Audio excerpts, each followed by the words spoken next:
이야기가 있는 클래식 음악 세계로 환영합니다. 정태양의 클래식이 빛나는 순간. 들을수록 좋아지는 클래식 음악 재미있게 듣고 더 친해질 수 있습니다.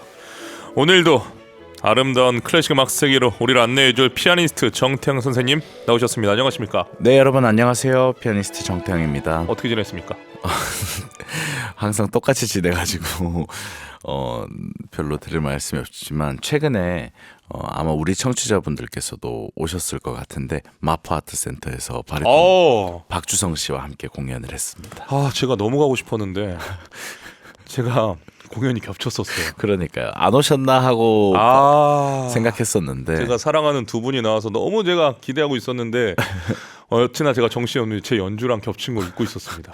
그래서 주성 씨와 함께 이제 재밌고 또 행복하게 연주했고요. 또 우리 클래식 PD님이 와주셨어요. 우리 담당 PD님 와주셨구나. 네. 예. 어떻게 노래 잘했습니까? 뭐 주성 씨 너무 이렇게 잘하고 또 네. 진중하고 너무 행복했어요. 대부분 독일 가곡으로. 독일 가곡이 전체고요. 그리고 이제 멘델스존의 오라토리오 엘리아 중에서 발췌해서 몇 곡 했어요. 아리아는 안 했습니까? 오페라 아리아는 안 했어요. 아니 빈 국립 오페라 극장에서 재직하시는 분이 네네. 오페라 아리아 안 들려주시는군요. 그 지난 봄에 했던 공연에서 많이 들려준 걸로 알고 있어요. 너무 아끼는 거 아닙니까? 공연에서 보셔야 또 그 진가가 드러나니까 여러분 비엔나 가셔서 주성 씨 공연 비엔나까지 가서 와 앵콜곡 논 디스코로다드메. 네. 예. 네. 뒤에서 찍은 거 잘 들었습니다. 네, 감사합니다. 예. 또 두 분의 멋진 연주 소식 고맙습니다. 네. 오늘 소개해 주실 곡 어떤 곡입니까? 네, 오늘은 훔퍼딩크의 오페라 헨젤과 그레텔 서곡 준비했습니다. 이 곡을 오늘의 주제곡으로 선정한 이유가 있을까요? 우리나라에서는 이 크리스마스 시즌이 되면 핸델의 메시아를 많이 듣거나 네. 아니면 뭐 베토벤의 합창교향곡을 많이 연주하잖아요. 그런데 독일의 오페라 하우스에서는 이 헨젤과 그레텔이 크리스마스 레퍼토리입니다. 지금 오늘 이 방송을 기점으로 네. 또 이 새로운 문화가 만들어졌으면 좋겠습니다. 한국에서도 많이 네. 공연되면 좋겠고 여러분 너무나 익숙한 제목이시죠. 아이들뿐만 아니라 우리 어른들에게까지 이 음악이 굉장히 감동적이기 때문에 소개드리려고 합니다. 훔퍼딩크. 우리 전공자들은 잘 알고 있는 작곡가지만 대중적으로 많이 알려지진 않았죠. 그쵸. 일단 이름이 어려워요. 훔퍼딩크 이게 히딩크가 아닌 거죠? 아니에요. 그 딩크 계열의 하나인데요. 네. 딩크 계열. 성은 엥겔베르트입니다. 엥겔베르트 훔퍼딩크고요. 네. 이 훔퍼딩크라고 하면 여러분 무조건 헨젤과 그레텔을 연결 지어 주시면 좋을 것 같아요. 그런데 오늘날에는 이제 이 이름이 이제 이 훔퍼딩크를 흠모했던 영국의 발라드 팝 가수 아널드 조지 도시의 예명으로도 익숙한 사람이 더 많을 정도고요. 그러니까 이 훔퍼딩크라는 작곡가의 명성이 오페라 헨젤과 그레텔에 거의 그냥 이렇게 딱 집중이 되어 있다고 봐야 될 것 같습니다. 그런데 이렇게 생각하실 수도 있어요. 그러면 헨젤과 그레텔이라는 작품 하나 잘 써서 지금까지 명성을 유지하는가라고 생각하실 수도 있지만 사실 이분이 남긴 교육자로서 또 음악 이론가로서 또 학자로서 작곡가로서의 이 다방면의 음악 활동이 아직까지 굉장히 회자되고 또 존경받을 만하다라고 말씀드리고 싶습니다. 좋습니다. 훔퍼딩크 활동하던 시기는 언제였습니까? 1854년이니까 이제 낭만주의의 거의 정점 그리고 슈만, 브람스가 활동했던 시점이라고 할 수 있고요. 라인강 독일에서 태어났습니다. 라인강 유역에서 태어났고 아버지는 고등학교 교사셨고요. 아하. 그리고 어머니가 이 칸토르의 딸이라고 합니다. 이 칸토르가 뭐냐고 설명을 드리면 교회의 음악 감독이라고 할 수 있습니다. 그러니까 독일 교회는 그 예배 음악의 그 형식, 그러니까 바흐가 칸토르였고요. 보통 오르가니스트가 하지 않습니까? 그렇죠. 예. 그래서 이 칸토르가 굉장히 중요해요. 오르가니스트 또는 뭐 오늘날엔 지휘자 뭐 이런 건데 칸토르의 딸이었기 때문에 신앙 교육이라든지 그리고 이 음악적인 교육을 받을 수 있는 환경이었다고 합니다. 그래서 이 훔퍼딩크도 7살 때부터 음악을 배우고 그리고 7살에 첫 작곡 작품을 발표하게 됩니다. 7살이에요. 네. 예. 또 그리고 신동 스토리입니까? 신동 스토리인데 요 약간 사이즈가 다른 신동이에요. 이 13살에는 두 편의 징슈필을 시도하는데 이 징슈필이 뭐냐면 아주 쉽게 말씀드리자면 독일 스타일의 오페라라고 음악극이라고 할 수 있을 것 같아요. 그래서 뭐 13살 때부터 무대 음악 그러니까 오페라 하우스를 위한 공연에 관심이 많았던 사람입니다. 이 훔퍼딩크 이 칸토르의 딸인 어머니의 영향 때문이었을까요? 어린 시절부터 재능이 좀 남다르게 느껴지는데 어떻습니까? 어머니가 이제 칸토르의 딸이셔서 그런지 잘 네. 모르겠는데 음악가 말고 다른 직업을 갖기를 원하셨대요. 그래서 이 아들한테 건축가가 되라고 이제 권했다고 하는데 어허. 뭐 저희가 지금 홈퍼딩크 이야기하고 있듯이 당연히 음악을 포기하지 않았겠죠. 그 포기하지 않고 음악에 열정을 이제 보이고 18살에 이제 쾰런 콘서바토리에서 음악을 배우게 됩니다. 그리고 22살에 장학금을 받아서 독일의 뮌헨으로 가서 이제 더 거장들을 사사하게 되고 그러니까 이제 독일 이 낭만주의 트렌드 속에서 굉장히 정통적인 교육을 받게 되죠. 그렇군요. 자, 그렇게 주변의 인정을 받으면서 작곡가 길로 본격적으로 들어서게 된 겁니까? 그러니까 현재의 알려진 명성에 비해서 사실은 그 당시에 더 대단했던 것 같아요. 그래서 베를린의 맨델스존 재단이 수여하는 메달도 받았고요. 네. 첫 번째 맨델스존 상이었다고 합니다. 그리고 이 상이 나치가 이 재단을 해체했는데 결국에 그 전까지 유망한 이 젊은 작곡가나 연주자들에게 상금을 주고 상을 주고 또 지원해주는 이런 좋은 제도였다고 합니다. 그래서 당시에 1,500마르크라는 큰 돈을 받아서 이 홈퍼딩크가 이 상금을 이탈리아 여행에 쓰기로 결심을 합니다. 그리고 이 이탈리아를 여행한 것이 홈퍼딩크라는 사람의 인생을 바꾸게 됩니다. 자, 어떤 변화를 맞이하면서 또 인생을 바꿨는지 궁금해지는데요. 그 많은 작곡가들이 사실 독일 작곡가들이 이탈리아 가서 영향을 많이 받거든요. 우리 프로그램에서도 진짜 많이 얘기했어요. 그 로마 대상이라는 상에 대해서 많이 이야기를 했는데 뭐 로마 대상은 아니고요. 이 훔퍼딩크는 자발적으로 이제 갔는데 나폴리에서 바그너라는 위대한 작곡가를 만나게 돼요. 근데 바그너는 독일 사람이잖아요. 나폴리에 있습니까? 독일에서 만나면 되는데 왜 나폴리에서 만나는가 하면 이 바그너라는 사람이 사실 이탈리아의 별장도 많이 가지고 있었고요. 그리고 공연도 많이 했고 또 나름 활동을 많이 했어요. 그래서 이탈리아 여행을 많이 하면서 영감도 많이 받았고요. 그래서 나폴리에서 이 바그너를 만나게 됐는데 바그너가 이 훔퍼딩크가 좀 마음에 들었나 봐요. 그래서 바그너의 그 고장인 독일의 바이로이트로 초청을 해서 이 훔퍼딩크가 바그너의 이 음악극인 파르지파를 제작하는 이 조수로서 일을 하게 됩니다. 그래서 또 어떤 이런 장면 전환을 위해서 시간 확보가 필요했을 때 이 훔퍼딩크가 그것을 위한 몇 마디의 관현악 부분 작곡을 하기도 하고요. 그래서 이 바그너의 영향을 직접적으로 받게 되는 한마디로 제자이자 조수가 된 거죠. 바그너의 인정을 받았다라는 점은 참 뭐랄까 좀 놀라운데요. 사실 그냥 조수로 이렇게 극장에서 얼마나 까다롭습니까? 일을 했던 것보다 더 인정을 받았다고 느낄 수 있는 것은 바그너 아들을 훔퍼딩크가 가르칩니다. 그러니까 바그너가 자신의 아들의 가정교사를 훔퍼딩크에게 부탁을 한 거죠. 그거 쉽지 않잖아요.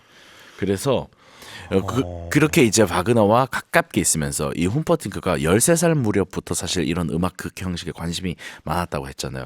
그런 세계를 뭔가 확장하게 되고 바그너의 음악 세계를 직접적으로 배우게 되는 계기가 되죠. 그런데 이 훔퍼딩크는 바그너와는 조금 성향이 달랐던 것 같아요. 이 바그너는 이 극장이라는 것을 장악하고 작곡가가 성악 이 오케스트라를 완전히 장악한 상태에서 이 음악극을 펼쳐낸다면 훔퍼딩크는 조금 더 가정적이고 따뜻하고 뭐 소박한 것을 추구했던 것 같아요. 이게 참 묘합니다.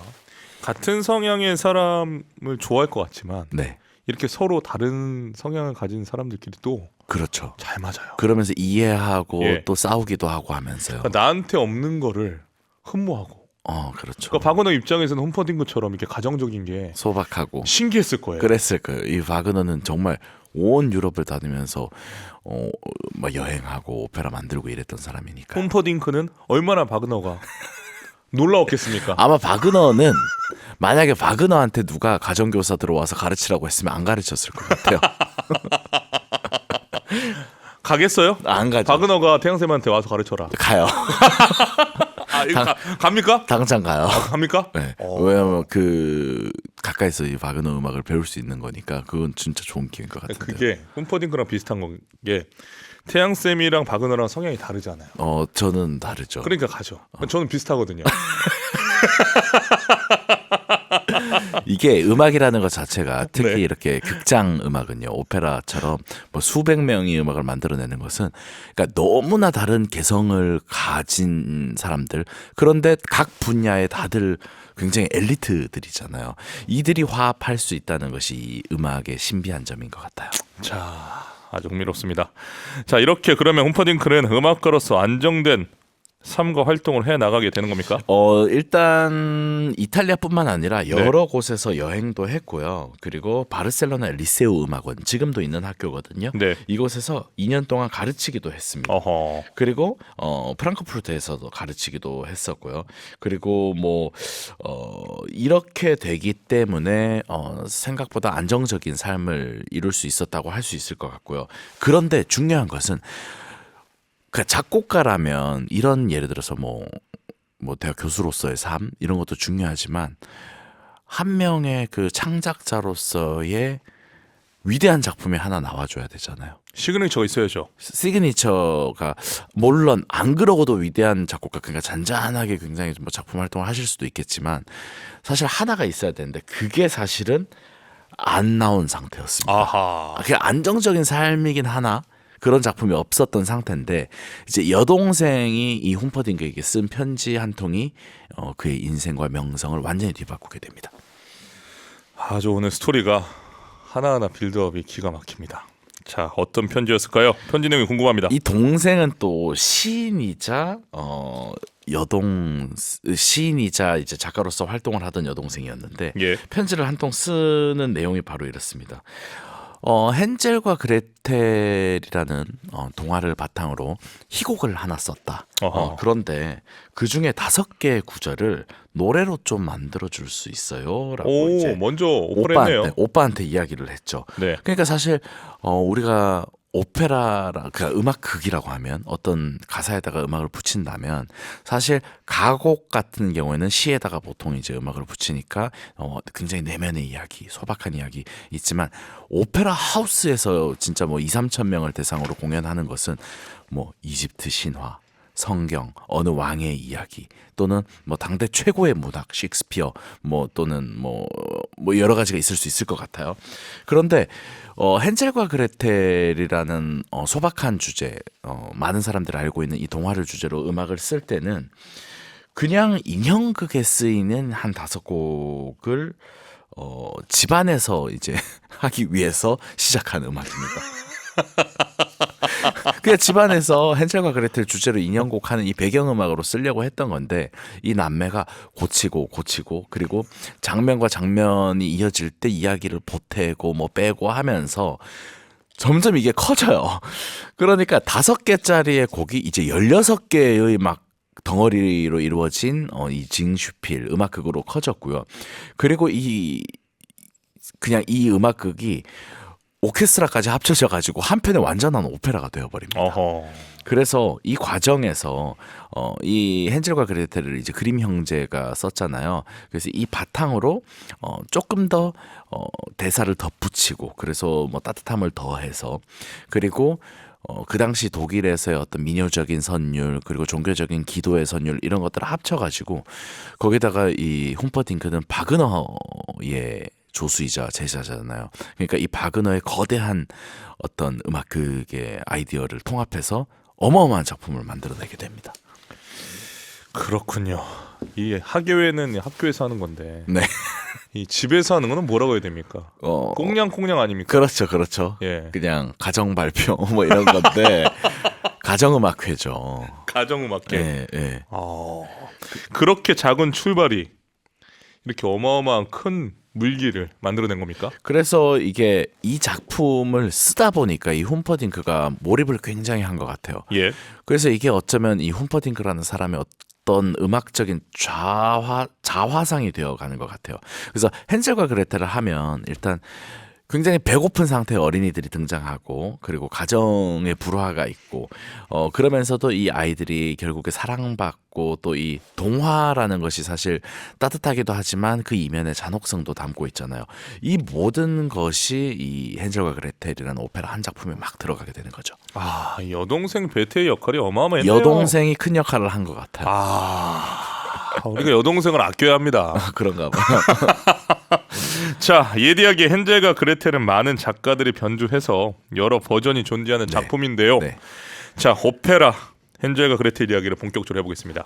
가끔씩 이 오페라에 나오는 서곡들을 들려드릴 때 한 오페라가 가지고 있는 그 스토리들이 응축되어 있을 가능성이 많다고 이제 말씀드린 적이 있었는데 이 헨젤과 그레텔의 서곡도 오페라의 내용을 아시는 게 굉장히 큰 도움이 되실 것 같아요. 이 헨젤과 그레텔은 너무나 유명한 이야기고 그 대략적인 것을 우리가 알고 있잖아요. 이 아이들이 뭐 마녀에게 이제 잡아먹힐 뻔하고 뭐 과자가 만들어지고 뭐 이런 이야기 우리가 알고 있는데 이게 여러 출판사에서 이 동화가 나올 뿐만 아니라 또 여러 작품으로 변주가 됐기 때문에 연극뿐만 아니라 오페라까지요. 그렇다 보니까 이 오페라에서는 이 스토리가 어떻게 흘러가는지를 아시는 게 굉장히 중요할 것 같아요. 이 헨젤과 그레텔이 가난한 빗자루 장수 집의 남매거든요. 네. 배가 굉장히 고프고 그래서 막 장난치면서 노는데 어머니에게 꾸중을 듣고 그리고 뭐 어머니가 밥도 안 주세요. 화가 나면 막 밥을 안 주시고 그래서 이 어머니가 아이들을 숲으로 내쫓은 다음에 딸기를 따오라고 하거든요. 그런데 또 아버지는 술에 취해서 돌아와가지고 막 이 먹을거리를 뭐 가지고 오지만 아이들이 숲으로 이제 딸기 따러 떠났다는 걸 알게 되는 거예요. 그런데 그 숲에는 아이들을 잡아먹는 마녀가 살고 있다고 이제 이야기를 하죠. 그리고 부모가 이제 숲으로 아이들을 찾아서 떠납니다. 그리고 이 막에서는 아이들이 이제 딸기를 따먹다가 길을 잃게 됩니다. 그러면서 뻐꾸기 소리가 나오는데 이 뻐꾸기 소리 따라가다가 딸기를 다 먹어버렸는데 이게 어둠이 이제 찾아온 거죠. 그러니까 숲이라는 것이 사실 어두우면 굉장히 무서운 공간이 되잖아요. 그럴 때 이제 모래 요정이 나타나서 아이들에게 이렇게 환상적으로 기도를 하게 하고 또 뭐 그런 장면들이 펼쳐집니다. 그리고 이제 마녀에게 잡혀가게 되는데 이 마녀는 이 아이들을 과자로 이제 구워버린다는 뭐 이런 이야기가 있었거든요. 그런데 결국에 이제 이 아이들이 탈출하게 되고 부모와 재회하고 따뜻한 가정을 회복한다. 이런 이야기를 담고 있습니다. 그래서 여러분들 잘 알고 계실 테고 크리스마스 시즌에 이 헨젤과 그레텔이 많이 공연되는 이유는 이 가정의 따뜻함, 뭔가 차가웠던 가정이 회복되는 이런 과정을 담고 있기 때문이 아닐까. 제가 어떻게 예쁘게 말해야 될까 이렇게 약간의 고민을 하게 됐네요. 고민한 흔적이 보이네요. 그렇죠. 네, 얼굴이 시퍼개지면서 지금 야심찬 멘트를 했습니다. 네, 이렇게 마음 아픈 가정을 뭐라고 표현해야 될까 뭐 하여튼 그런 생각을 좀 했었고 그래서 그런 크리스마스의 온기를 느낄 수 있는 작품이 아닌가 싶어요. 이 보통 오케스트라 이 서곡 네. 오페라를 연주하는 이 오케스트라의 서곡은 그 오페라 전체 스토리를 두 가지식으로 보여주지 않습니까? 맞아요. 그래서 네. 이 오페라에서도 처음에 시작할 때 그 헨젤과 그레텔의 그 저녁 기도라고 하는 장면이 있습니다. 네. 보통 많은 연출에서 두 아이가 이제 무릎을 꿇고 막 기도를 하는 장면인데 그것으로 시작해서 메인 멜로디 흐르고 그 다음에 그 숲속에 사는 그 마녀 아이들을 과자로 구워버리는 그 마녀의 테마가 또 나오면서 사실은 이런 음악을 제가 전공자가 아닌 분, 그러니까 저희처럼 음악이 직업이 아닌 분들에게 딱 무심코 들려드리잖아요. 그러면 와 굉장히 그 미국의 아주 유명한 애니메이션 회사 있잖아요. D사가 있잖아요. 네. 그 D사의 음악 같다라고 이야기를 하거든요. 그런데 사실 정말 그런 만화 영화나 이런 영화 음악 작곡가들이 이런 훔퍼딩크와 같은 작품에서 영향을 많이 받았을 거예요. 그러니까 여러분들 들어보시면 굉장히 생동감이 넘치고 또 회화적으로 이 작품을 느끼실 수 있을 것 같습니다. 자, 좋습니다. 궁금한 게 이 바그너의 조수를 일하지 않았습니까? 네, 네. 훔퍼딩크 바그너의 영향을 받은 흔적이 어떻게 이 곡에서 나오는 이 겁니까? 곡의 감상 포인트라고도 할 수 있는데요. 네. 사실 처음에 제가 이 작품을 배웠을 때 선생님들이 바그너의 영향을 받았다. 근데 바그너의 영향을 받았다고 하기에는 주제가 너무 귀여운데라고 생각을 했었어요.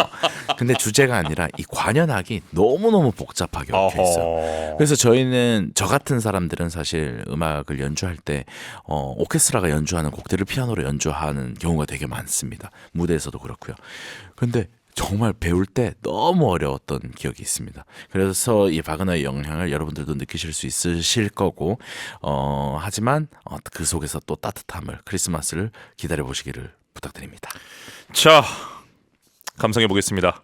훔퍼딩크 오페라 헨젤과 그레텔 서곡 로돌프 캠페가 지휘하는 로얄 필하모니 오케스트라 연주로 들려드립니다. 훔퍼딩크의 오페라 헨젤과 그레텔 서곡을 로돌프 캠페가 지휘하는 로얄 필하모니 오케스트라 연주로 감상하셨습니다. 현 9451님 헨젤과 그레텔 서곡 좋은데요. 마치 명작 동화 애니메이션에서 배경이 되는 마을을 쭉 보여주는 느낌의 곡인 것 같습니다. 김근아님 우와 요즘 안데르센 동화 전집을 읽고 있었어요. 정태양쌤 설명 들으면서 맞아 했습니다. 보내주셨습니다. 이 오페라 헨젤과 그레텔 초연 언제 됐습니까? 1893년에 이제 바이마르 궁정극장에서 되게 유명한 작곡가이자 지휘자인 리하르트 슈트라우스가 지휘해서 초연을 했고요. 네. 그런데 1년 사이에 이 작품이 독일 내에서 50회나 공연이 됩니다. 1년에요? 초연을 한 다음에 1년 만에 50개 극장에서 이제 이 작품을 서로 공연하고 싶다. 50번이나 공연이 된 거죠. 엄청난 성우인데요. 그래서 함부르크에서는 이제 젊은 스타 지휘자였던 이제 말러가 지휘를 하기도 했었고요. 네. 그리고 뭐 브람스도 이 공연을 봤다는 기록이 전해지고 그런데 오늘 우리가 EBS 라디오에서 이 곡을 소개드리는데 사실 라디오사에 굉장히 중요한 그 이정표를 남깁니다. 그 영국에서요 이 작품이 전막으로 라디오가 나갔거든요.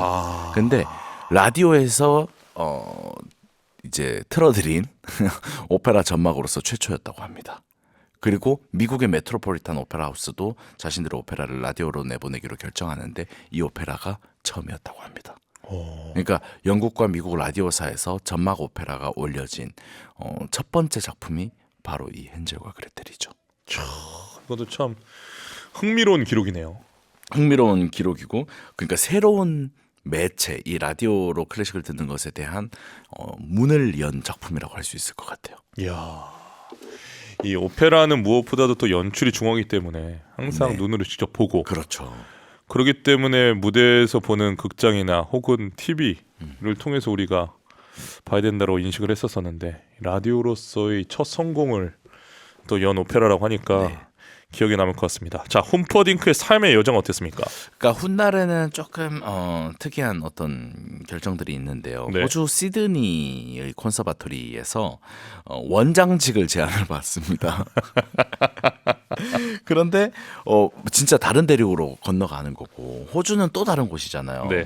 그런데 이게 결국에 잘 되지 않아요. 왜냐하면 제1차 세계대전이 발발하고요. 그리고 이제 정치적으로 외교적으로 독일 출신의 음악가들이 다른 곳으로 이동하는 게 쉬운 상황이 아니었기 때문에 결국에 유럽을 떠날 수가 없게 되었고요. 그리고 그 93인의 선언이라는 것이 있더라고요. 이 선언이 연합국을 향해서 이제 독일 문화를 비난하지 말라라고 항의했던 이 선언인데 거기에 서명을 했다는 이야기입니다. 그래서 이 모든 예술가가 그러면 이 선언문의 내용을 진짜로 이해하고 서명했느냐 뭐 이런 것 때문에 막 이야기가 많아서 영미권에서는 이제 훔퍼딩크의 음악에 대한 관심을 조금 꺼리는 그런 뉘앙스도 있었습니다. 그리고 나중에는 뇌졸중으로 왼손이 마비되는 큰 병을 앓았고요. 그럼에도 불구하고 계속 음악 활동했고 또 아들은 오페라 연출가로도 활동했습니다. 그러면서도 이 헨젤과 그레텔의 오페라 내용이 결국에 길 잃은 아이들이 이렇게 집으로 돌아오듯이 헨젤과 그레텔도 이 홈퍼딩크라는 사람도 여러 가지 이제 말년에 어려웠던 과정을 겪고 이제 가족들의 품에서 돌아가실 수 있게 되었죠. 네, 오늘 단 한 작품 오페라 헨젤과 그레텔로 기억되는 작곡가 훔퍼딩크에 대한 이야기를 들었는데요. 저는 훔퍼딩크의 다른 곡들도 좀 태영 선생님이 나중에 네, 소개해 주시면 좋을 것 같습니다. 저도 한번 연주를 해보도록 하겠습니다. 네, 연주도 좀 해주시고 네, 또 이 오페라 외에 네, 여러 가지 곡들이 있지 않습니까? 네, 우리가 이제 훔퍼딩크를 딱 헨젤과 그레텔로 또 시작을 했으니까 네.